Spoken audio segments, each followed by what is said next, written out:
My girlfriend Jessica pulled the pregnancy test from the bathroom cabinet. David, I'm pregnant. Tears, hugs, future plans. 3 months later at the doctor's office, I learned she'd never been pregnant at all. But that was just the first step of her plan. My name is David Thompson. I'm 34 years old, and I'd just experienced what I thought was one of the most joyful moments of my life, turning into the most devastating betrayal I could imagine. But what I discovered about Jessica's real intentions would prove that fake pregnancy was only the beginning of a much larger deception. Standing in Dr. Martinez's office that Tuesday afternoon, listening to her explain that Jessica had never been pregnant, I felt like I was falling through the floor of reality itself.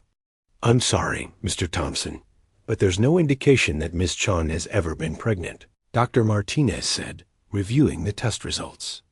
The blood work shows no trace of pregnancy hormones, current or recent.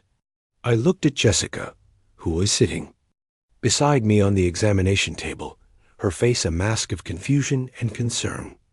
That's impossible, Jessica said, her voice trembling. I've been pregnant for 3 months. I have all the symptoms. I took multiple home tests.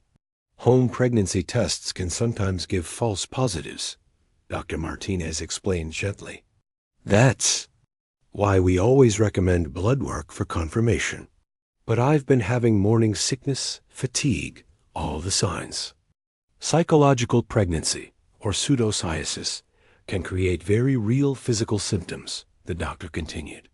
It's more common than people realize, especially in women who very much want to be pregnant.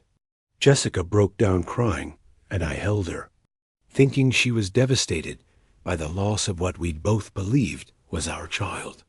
I was heartbroken too, but my primary concern was comforting the woman I loved through what seemed like a terrible medical situation. We'll get through this, I whispered to her as she sobbed against my shoulder. We'll keep trying. Dr. Martinez gave us some literature about phantom pregnancies and suggested Jessica might benefit from counseling to help process the psychological aspects of her condition. As we drove home, Jessica was quiet and seemed genuinely shaken. I can't believe this happened, she said finally. I was so sure. I felt different. I felt pregnant. These things happen, I said, taking her hand. The important thing is that we're together, and we can try again when you're ready. That conversation took place on a Tuesday. By Thursday, everything I thought I knew about Jessica and our relationship had been turned upside down to understand how we got to that devastating moment in the doctor's office. I need to explain how Jessica's pregnancy had begun and why. I'd never questioned her story. We'd been dating for 18 months when Jessica announced she was pregnant. Our relationship had been good, but not without its complications. Jessica was ambitious, working in marketing for a tech startup, and often talked about feeling pressure to advance her career before settling down. I was a software engineer with a stable job and had been thinking about proposing to Jessica, but we'd never specifically discussed marriage or children. We were both in our early 30s, successful in our careers, and seemed to be moving in the direction of a serious commitment, but without any specific timeline. That's why Jessica's pregnancy announcement came as such a shock. She'd called me at work on a Friday afternoon, her voice excited and nervous. David, can you come home early? I have something important to tell you. I'd assumed it was work-related. Maybe she'd gotten the promotion she'd been hoping for, or perhaps there was family news. When I walked into our shared apartment and saw her sitting on the couch with a pregnancy test in her hand, I was completely unprepared. I'm pregnant, she'd said, tears streaming down her face. I took 3 tests to be sure. The next few minutes were a blur of emotions. Shock, excitement, fear, joy. Everything hit me at once. We talked about timing, about our relationship, about what this meant for our future. I know this wasn't planned, Jessica had said, but I'm happy. I want this baby, and I want it to be with you. I'm happy too. I'd replied, and I was. While the timing wasn't ideal, the idea of starting a family with Jessica felt right. That weekend, we told our families. My parents were thrilled. They'd been not so subtly hinting about grandchildren for months. Jessica's family seemed surprised, but supportive. We should probably start thinking about getting married, I'd suggested on Sunday evening as we discussed. Practical matters like health insurance and living arrangements. I'd like that, Jessica had said, smiling. But let's not rush into anything just because of the baby. I want us to get married because we love each other, not because we have to. It was a mature, thoughtful response that made me love her even more. Over the following weeks, Jessica began experiencing what seemed like typical early pregnancy symptoms. Morning sickness, fatigue, food aversions. She started taking prenatal vitamins and scheduled an appointment with her gynecologist for prenatal care. I accompanied her to what I thought was her first prenatal appointment, but Jessica explained that the doctor wanted to see her alone first to establish her medical history. First pregnancies make doctors extra cautious, she'd said. Dr. Williams wants to do some baseline tests before we start regular checkups together. It seemed reasonable, so I waited in the lobby while Jessica met with the doctor. She emerged an hour later with a folder of prenatal information and a prescription for vitamins. Everything looks good, she'd reported. The baby is healthy, and I'm measuring right on schedule for about 6 weeks. We started making plans, not just for the wedding, but for our new life as parents.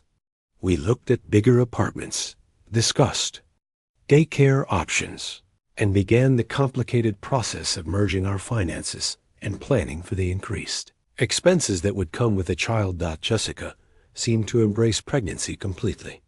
She downloaded pregnancy apps, joined online forums for expectant mothers, and began documenting her experience with photos and journal entries.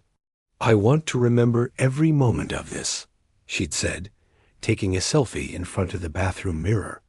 Our baby's first photo album starts now. I was touched by her enthusiasm and dedication to being a good mother even before the baby arrived.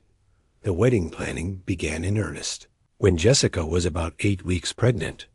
She wanted a small ceremony before she started showing, and I was eager to make her my wife before our child was born.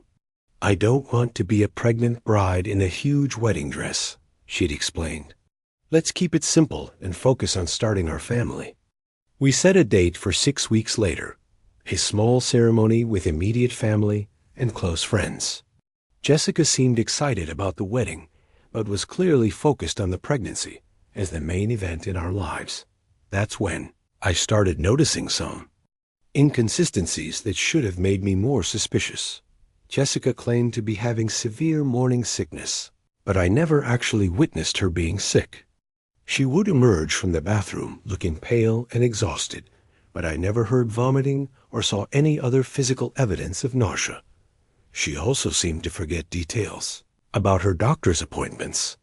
When I asked about due dates or test results, her answers were vague or contradictory.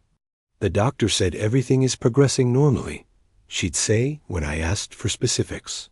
She doesn't want to give exact dates until we're further along.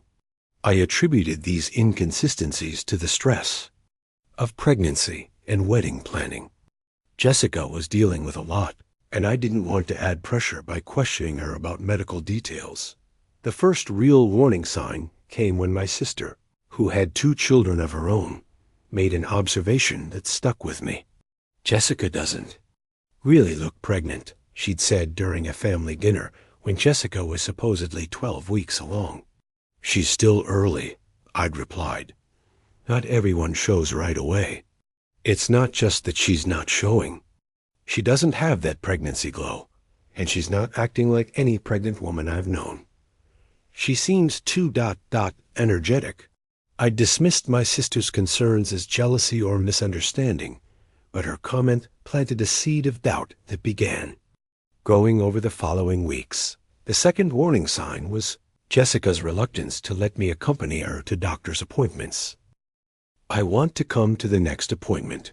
I'd said when she was about 10 weeks pregnant. I want to hear the heartbeat. The doctor said it's still too early for that, Jessica had replied. Maybe in a few more weeks. But I thought you could. Hear heartbeats around 8 weeks. Every pregnancy is different, David. Dr. Williams wants to wait until we're sure everything is developing properly. Again, it seemed like a reasonable explanation, but I was starting to feel excluded from what should have been one of the most important experiences of our lives together. The third warning sign was the lack of physical changes in Jessica's body. At 12 weeks, she looked exactly the same as she had before becoming pregnant. No weight gain, no changes in her breasts, no visible signs that her body was supporting a growing baby. When I mentioned this to Jessica, she had explanations ready. I'm one of those lucky women who doesn't gain much weight in the first trimester, she'd said. My mom was the same way. She didn't show until she was almost 5 months pregnant with me. But something felt wrong. I couldn't put my finger on it, but Jessica's pregnancy didn't seem like the pregnancies I'd observed in friends and family members. The breaking point came when I decided to surprise Jessica by scheduling a couples massage at a spa that specialized in prenatal treatments. I thought it would be relaxing for you, I'd told her when I presented the gift certificate. The massage therapist is trained in prenatal techniques. Jessica's reaction was immediate and negative. I don't think that's a good idea. My doctor said I should avoid massages until the second trimester. Really? I thought prenatal massage was safe after the first 12 weeks. Every doctor has different recommendations. Dr. Williams is very conservative. Maybe I could call her office and ask about their specific guidelines. No. Jessica's response was sharp enough to surprise both of us. I mean, I don't want you bothering the doctor's office with questions. I'll ask at my next appointment. That exchange convinced me that something was seriously wrong.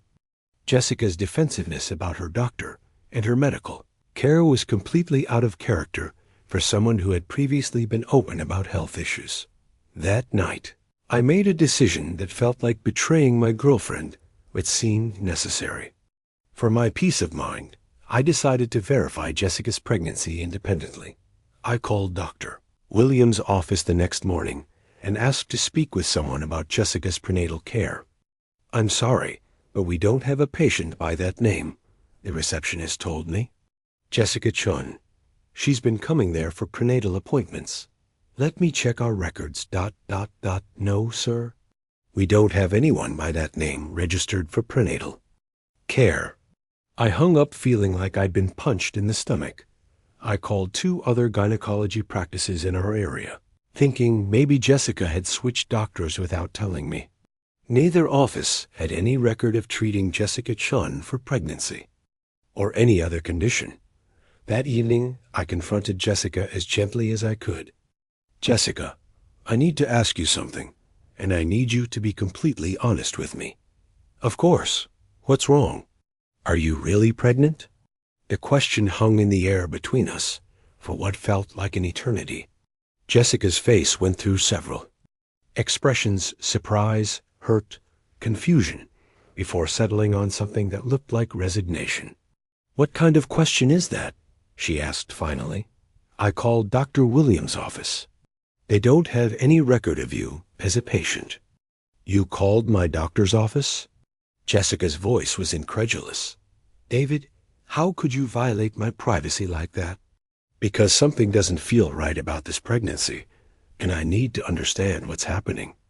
I can't believe you don't trust me. Jessica, please? Just answer the question. Are you pregnant? She started crying, and for a moment I thought she was going to confess that she'd been lying. Instead, she told me an elaborate story about switching doctors because of insurance issues and forgetting to mention it to me. I've been seeing Dr. Martinez at Women's Health Associates, she said through her tears. I switched because Dr. Williams doesn't take our insurance for maternity care. It was a plausible explanation, and I wanted to believe her, but I also knew I needed proof. Then let's go see Dr. Martinez together, I said. I want to be involved in this pregnancy, and I want to hear from a medical professional that everything is okay. Jessica agreed, probably because she couldn't think of a way to refuse without seeming even more suspicious. That's how we ended up in Dr. Martinez's office 3 days later, where I learned that Jessica had never been pregnant and that our entire relationship had been built on a lie that was far more complex than I could have imagined. After the appointment, Jessica and I drove home in silence. I was trying to process what I'd learned, and she seemed to be deciding how to handle the situation now that her deception had been exposed. "David," she said finally as we pulled into our apartment complex, "I need to tell you something. I think you've told me enough. Please, let me explain." Against my better judgment, I agreed to listen. What Jessica told me over the next 2 hours was a story of manipulation and calculation that was far worse than a simple fake pregnancy. I was never pregnant, she began. But I wasn't lying about wanting to be with you or wanting to get married. Then why did you fake a pregnancy? Because I knew you weren't ready to propose, and I was running out of time. Running out of time for what? My visa status. I'm here on a work visa that expires in 6 months. If I don't get married to a U.S. citizen or find an employer to sponsor my permanent residency, I'll have to go back to China. The revelation hit me like a physical blow. Jessica hadn't faked a pregnancy because she wanted to start a family with me. She'd faked it because she needed legal status to remain in the country. So our entire relationship has been about immigration? No, I do love you, David. But when I realized my visa situation was becoming desperate, I thought the pregnancy would give us both a reason to move forward with marriage sooner rather than later. By lying to me, I was going to tell you the truth after we were married. I thought once you saw how good we were together as a married couple, you'd understand why. I did it. And what about the fake pregnancy? When were you planning to explain that? Jessica looked down at her hands. I was going to have a miscarriage, early in the 2nd trimester. It would have been sad, but we would have gotten through it together. And by then we'd be married. The cold calculation behind her plan was breathtaking. Jessica had been prepared to put me through the emotional trauma of losing a child just to secure her immigration status. I would have grieved for a baby that never existed. I know it sounds horrible, but I was desperate. You don't understand what it's like to face deportation, and you don't understand what it's like to be used by someone you thought loved you. The conversation went on for hours, with Jessica alternating between apologies and justifications. She insisted that her feelings for me were genuine, that she had hoped our marriage would become real and loving even if it started for practical reasons, but the damage was done.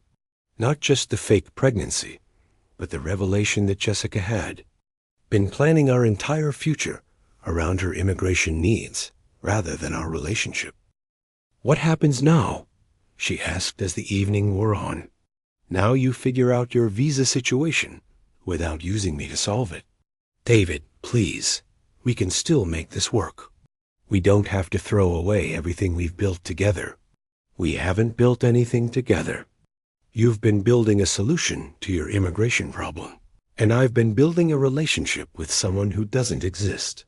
I asked Jessica to move out that night. She went to stay with a friend, and I spent the following week trying to understand how I'd been so completely deceived. The fake pregnancy tests, it turned out, were remarkably easy to obtain online. Jessica had purchased them from a website that sold them as prank products, pregnancy tests that would always show positive results. The morning sickness had been entirely performed. Jessica would spend a few minutes in the bathroom making noise, then emerge looking pale and exhausted. The prenatal vitamins were real. She'd been taking them to maintain the illusion, even though she knew they were unnecessary. Even the pregnancy apps and online forums were part of her research to make sure she was behaving consistently with how pregnant women typically acted. The level of planning and commitment required to maintain the deception for 3 months was staggering. Jessica had essentially been performing the role of a pregnant woman every day, carefully monitoring her behavior to ensure she didn't make mistakes that would expose her lie. But what disturbed me most wasn't the sophistication of her deception. It was the emotional manipulation involved. Jessica had allowed me to fall in love with the idea of being a father, to make plans for our future family, to bond with a child that had never existed. The wedding, which we'd scheduled for 2 weeks, after the doctor's appointment, was quietly canceled. I had to explain to both our families why the engagement was off without revealing the full scope of Jessica's deception. We realized we're not ready for the kind of commitment marriage represents, I told my parents. It was a massive understatement, but I didn't want to humiliate Jessica publicly or put our families through the emotional trauma of learning about the fake pregnancy. Jessica's immigration situation resolved itself differently than she'd planned. Her employer did sponsor her for permanent residency, something she'd apparently known was possible, but had considered less certain than marrying me. I could have waited for the company sponsorship, she admitted, when she came to collect her belongings from our apartment. But I was scared it might not work out, and marriage seemed like a guarantee. So you decided to guarantee it by lying to me. I made a terrible mistake. But my feelings for you were real, David. I hope someday you can believe that. I never saw Jessica again after that conversation, but I heard through mutual friends that she'd eventually married someone else, another American citizen she'd met through work. Whether that relationship was built on honesty or similar deception, I never found out. The experience taught me lessons about trust, verification, and the difference between love and manipulation that I'd never expected to need. Real love doesn't require deception to achieve its goals. Real love doesn't treat another person as a means to an end. And real love certainly doesn't involve creating elaborate fantasies designed to manipulate someone into making major life decisions. Jessica had been facing a legitimate crisis with her visa status, and I might have been willing to help her find a solution if she'd been honest about her situation. But by choosing deception over honesty, she'd made it impossible for me to trust anything about our relationship. The fake pregnancy wasn't just a lie about her medical condition. It was a lie about who she was as a person and what our relationship meant to her. A year later, I met Sarah, a woman who was refreshingly direct about her intentions, her feelings, and her life circumstances. When Sarah told me she cared about me, I believed her because she'd never given me reason to doubt her honesty. When Sarah eventually became pregnant, really pregnant, with real doctor's appointments and real morning sickness, I was able to experience the joy and anticipation that Jessica had stolen from me with her deception. The difference was unmistakable. Real pregnancy involves real changes, real medical care, and real emotional experiences shared honestly between partners. Jessica had taught me that some people are willing to fake anything to get what they want, but she'd also taught me to recognize and value genuine honesty when I found it. The pregnancy manipulation had been designed to secure Jessica's future in America, but it had actually taught me something more valuable, that the foundation of any real relationship has to be truth, even when that truth is complicated or inconvenient. Sometimes the most important question you can ask isn't whether someone loves you, whether they respect you enough to be honest about why they want to be with you. And sometimes the most loving thing you can do for yourself is refuse to be someone's solution to a problem they're not willing to discuss honestly.